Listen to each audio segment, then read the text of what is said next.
Buenas tardes, señores, señoras y señoritas. Estoy muy contento de discutir hoy uno de mis temas favoritos, agricultura.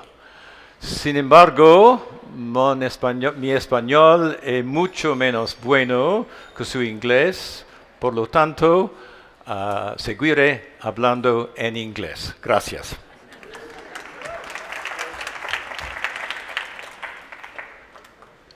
We are surrounded by clever young people doing interesting things at long last.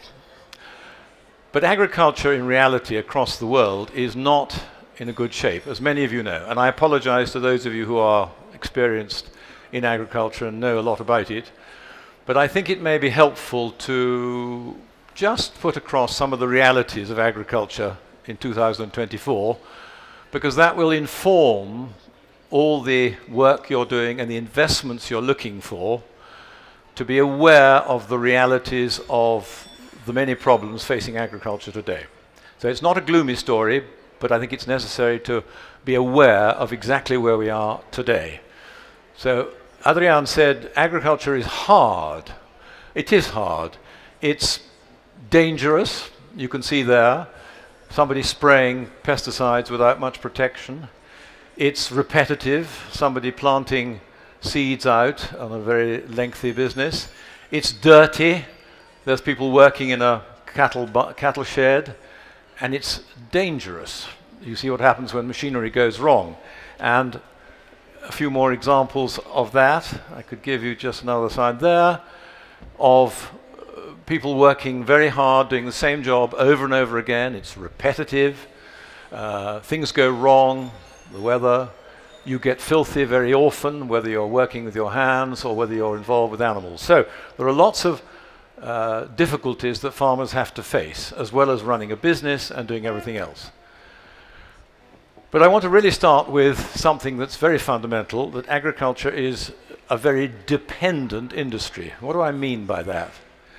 I mean it's dependent on a lot of support from you taxpayers, which comes in the form of direct payments to farmers, in the form of underpinning of prices in many countries so that farmers are not exposed to the rigors of the market. So you have a good year, farmers plant much more, the price goes down, and then farmers plant less, and so on. So to avoid that, price support is a feature of the last 70, 80 years of agriculture throughout the developed world. Governments give export subsidies, which completely distorts international patterns of trade. Governments impose import tariffs to protect their farmers against more efficient farmers wanting to export into their country. That's been a real problem in the EU, United States, Japan, Australia, to name just a few.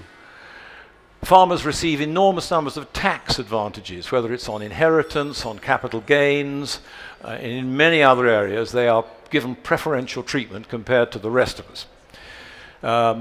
There are all the research, development, and extension services under which farmers get advice on what problems they have and how to solve them. That's again all funded by you, the taxpayer.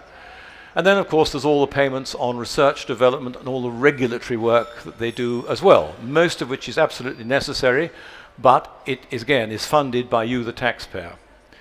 So if we look at that in total, this gives you some idea that last year, this is a little bit older, but it's essentially the same, that in the United States, 0.5% of the GDP, that's the total economic activity of the United States, 5.5% of that sum was actually devoted in various forms to subsidies to farmers. This isn't imaginative, this is from the OECD, so these figures are very reliable.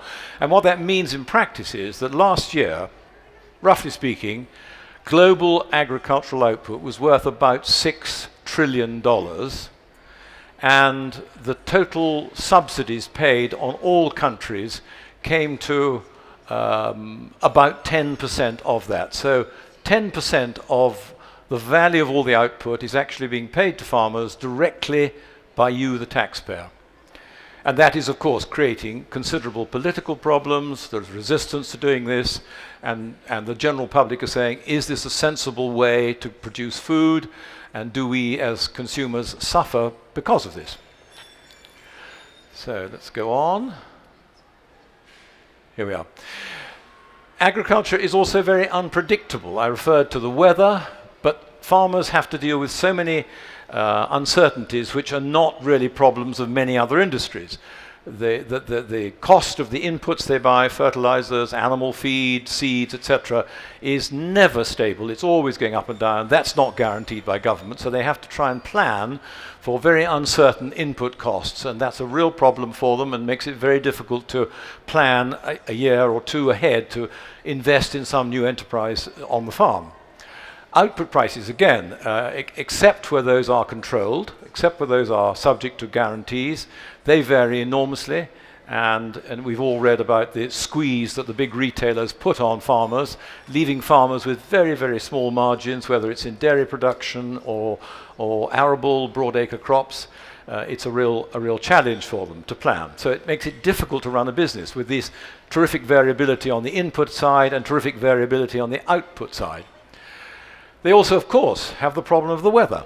And because of that, the weeds, the insects, the diseases, the nematodes, all these things arrive unpredictably, and farmers have to either plan ahead and invest money in prophylactic treatment, and then half the time the problem doesn't arise, so they spent the money unnecessarily, or it does arrive, and by the time they've bought the necessary fungicide or whatever it is, it's usually too late to do much about it. So that's a real problem. And then another issue which is great difficulty, especially in Europe, where we've got a different kind of labor market, and we don't have the availability of migratory labor in the way that many countries do elsewhere in the world. There's a real shortage of getting people to work in agriculture. People don't want to work in agriculture. There's a migration from the land to the cities, and that's very, very difficult. It can't all be replaced by machinery. So it's a problem for farmers, and it forces them to change to crops that are less labor intensive and so on. So all round, there's a lot of unpredictability, and that's not good for a farmer trying to run a business. But is it profitable? Well, the answer is over the last 50 years or more in the developed world, with some exceptions, the average return on capital invested in agriculture is under 2%, which is why there are very few joint stock companies quoted on the stock market that actually own farms, because they can't justify a miserable 2% return on capital invested. The fact is that many farmers, and I don't know the exact figures, but probably a great majority of farmers have not had to borrow money to get into farming. They've inherited their farm from their families. So the low return doesn't really matter to them too much. But for a new person wanting to go in, to borrow, knowing that he's going to make 2% return, and what's the minimum interest rate he'll pay these days? 5%? More? Doesn't make sense. As a result, what is the average age of farmers? Guess. Anybody have any idea what the average age of farmers throughout the world? 50. More. 60 plus. 60 plus. And in an age when we want innovation, farmers who are prepared to change the way they do things, being 60 plus, and I'm only just over 60, is not the best age. You want people your age, and your age, and your age. So farming is stuck with a very old profile of people, and that has to change if we're going to get the kind of innovation that we've been talking about this morning. Logically follows on from there. The next thing I'm going to say is that what we've been doing for all these years, particularly since the end of the Second World War, has got us into a situation which is in effect unsustainable. We are grossly over-cultivating the land, putting heavy machinery on time after time after time, with of course the effects of compaction, reduction in drainage, reduction in aeration, destruction of the biological life, the microorganisms, and so on. So that's a real problem. Fertilizers, it's a disgrace, and we're very nice to have a presentation just a moment or two ago about somebody who's approaching this disgraceful situation where we have 200 million tons of fertilizers spread in the world, of which only 5 million tons are what might be called improved fertilizers. The rest are the same as what your grandfathers or even your great-grandfathers would have used. Probably 3/4 or more of all those fertilizers never get anywhere near the roots of the plants they're aimed at. They go straight into the soil and end up rivers, lakes, and the sea. And governments have seen fit neither to offer incentives, to encourage farmers to switch to coated fertilizers or various other things that are already available, or to force them to do so. So there's a huge problem there, and we need rapidly innovation in that. Pesticides, well, they're very much in the news, but in fact they are highly regulated, unlike fertilizers. Pesticides are super regulated, and what is being produced today and used today is nowhere near as damaging in terms of non-target species and so on as what was used 50 years ago. The problem is that the cost of bringing out a new pesticide, when I started in it at the end of the 70s, was from invention to first sale was roughly $25 million. Today, that cost has multiplied by 10 times. So from invention to first sale to bring out a new fungicide now costs north of $250 million. Meanwhile, the market for those pesticides has only doubled. What does that mean? It means that the weeds, the insects, and the diseases haven't slowed up their development of resistance. Of course they haven't. They're going on evolving in the normal way by natural selection and so on. And so farmers are actually being faced with an ever-shrinking armory of pesticides to deal with these problems. Now, the great public is largely unaware of that. But we're going to lose control of a number of weeds, insects, and especially diseases unless we act very, very soon. It's a serious situation, and the reservoir of usable tools is diminishing rapidly. Water, well, we all know about that, and we've heard some very interesting presentations today about how to economize on water, but I think it goes a lot further than that, and we've got to find ways of making orders of magnitude reductions in water use or reductions in water waste. I mean, so much of water that goes into crops, again, doesn't do the job it's intended to. Why do people allow irrigation during daylight hours? It's crazy. Most of it evaporates. So why is there not legislation forcing people to do it at other times? Okay, political reasons, inconvenience, etc., I know all that. But the overriding need is to reduce water use, and we're not doing enough of that. All that has led to huge soil degradation. Again, you know a lot about that. But therein lies the opportunity. Solena is a good example of a company that saw one particular aspect of that and responded and produced something that has proved to be an enormous success, and there will be many, many others. So that's the sort of story I'm telling, that these problems are the opportunities for you guys. Change is happening. So I think we're all pushing for this, whether we're consumers, taxpayers, the food industry, retailers. Everyone is saying, especially the younger generation, this cannot go on. We are not prepared to accept that our food comes at this expense to the environment, to our pockets. We've got to change. The difficulty, as always, is for the politicians to find realistic, politically realistic ways of moving forward. And with traditional crops, if nothing had changed and you just said, well, you've got to stick with the traditional crops, I think it would be very, very difficult. But there is hope. There is hope. And this is the sort of hope I'm talking about that's relevant to you guys here. We want agriculture. We use these words freely, a bit too freely sometimes, to be regenerative, sustainable. If you want to read a really good book by Gay Brown, From Dirt to Soil, about a farmer in South Dakota who decided to make the change from growing it in the traditional way to doing something new. Everything that could possibly have gone wrong with his transition went wrong. And he recounts it with brutal honesty as to what he had to do to make the change. The good news is that now, 10, 15 years after starting, he's farming in a regenerative and sustainable way. And guess what? He says, I'm making far more money than I ever was. So that's the sort of good news story, which can happen with a lot of effort and work to make it happen. It's difficult.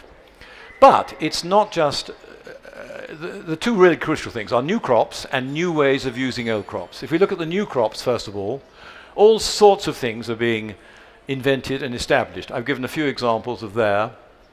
And those are the more conservative ones. There are all sorts of genetically edited crops are beginning to emerge. All sorts of old-fashioned GM crops are being used, all of which creates a greater range of things to offer a farmer, dependent, of course, on the soil and the climate of where he happens to be. But there are also, very interestingly, thanks to the chemists of this world, endless new uses for old crops. Because if you think about it, many crops are almost identical. They all contain sugars, they contain some degree of protein and a few other things.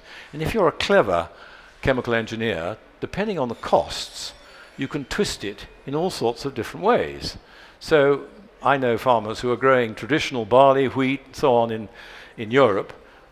That's nothing to do with brewing, nothing to do with the baking industry. They're going into all sorts of new uses.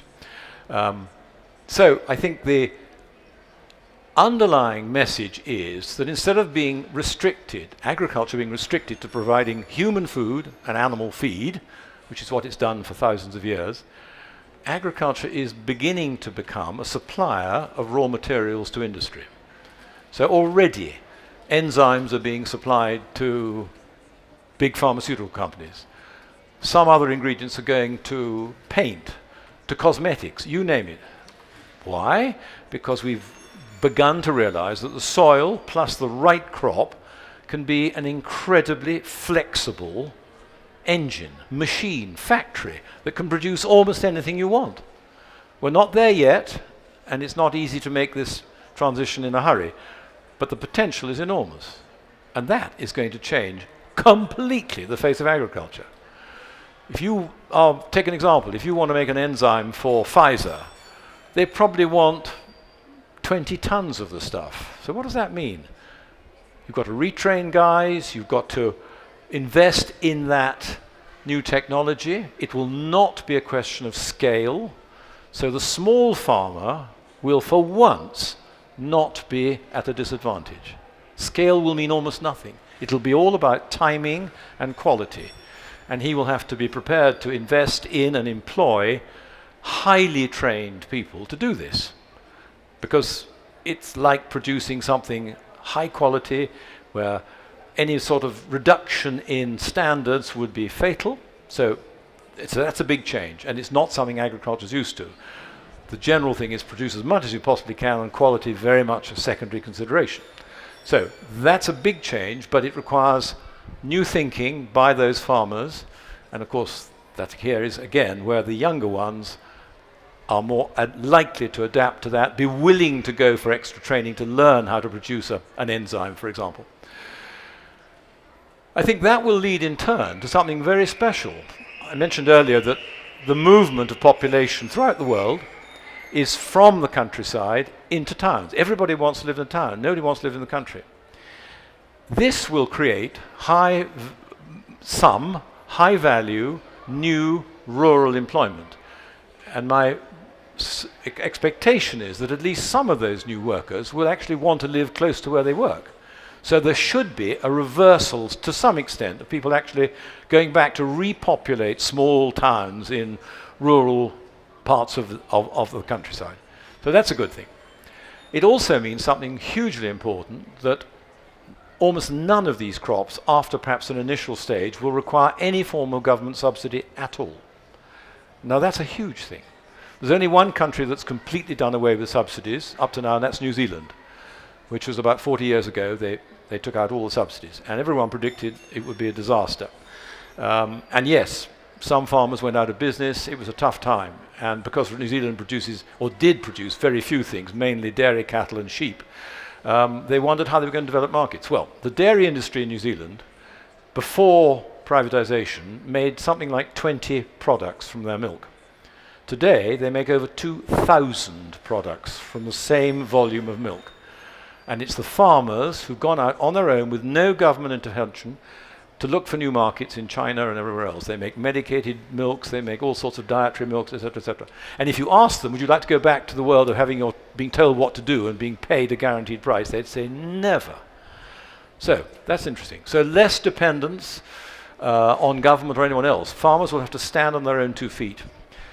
And because they haven't had to stand on their own 2 feet for 70 years, they've got slightly less imaginative, less inventive, less willing to take a risk because, you know, the government, Uncle Sam or the British government is there behind you, supporting you, etc. That's going to change. That may lead in turn to big changes in land ownership. Who owns the land? Today, big companies don't own land. There's no reason why they should. That's not to say that some big farming companies have incorporated themselves, but that's different to having a joint stock company that has shareholders that need to be paid 15, 20%. So you could imagine a situation where a Pfizer says, we want to control our supply chain. Therefore, we want to own land to be sure that we're going to get exactly what we want from this new and better source rather than oil and gas where they get most of their raw materials today. Is that a good thing? Would that be welcome? Would that create problems? I'm not sure. I really don't know. But it'll be new, and it could be on a very big scale. You suddenly got corporations owning large chunks of land. Imagine what political consequences of that might be. So that's a big challenge. But this is now we come back to all you guys. These changes are dependent on and will facilitate the development of untold numbers of new businesses. They will be desperate to find better fertilizers, better pesticides, better ways of doing everything. And there's your opportunity. 20 years ago, I couldn't have said that. No one was interested, frankly, in what you were doing. No. Today, if you go to Syngenta or DuPont or Monsanto and whisper in their ear, they'll either see you as a threat, and they might try and buy you out and put you in a cupboard, or a partner. So it's a very exciting time. And that doesn't make it any easier for you to develop your businesses, but you're on the right side of the wave. And about time too. The world really needs it. We've done it about as badly as we could for the last 70 years. So there's a few examples of the sort of things, but you've got lots of other ideas as well. And I think it's a very exciting time for all of you. And I just wish I was a little bit younger. Thank you very much.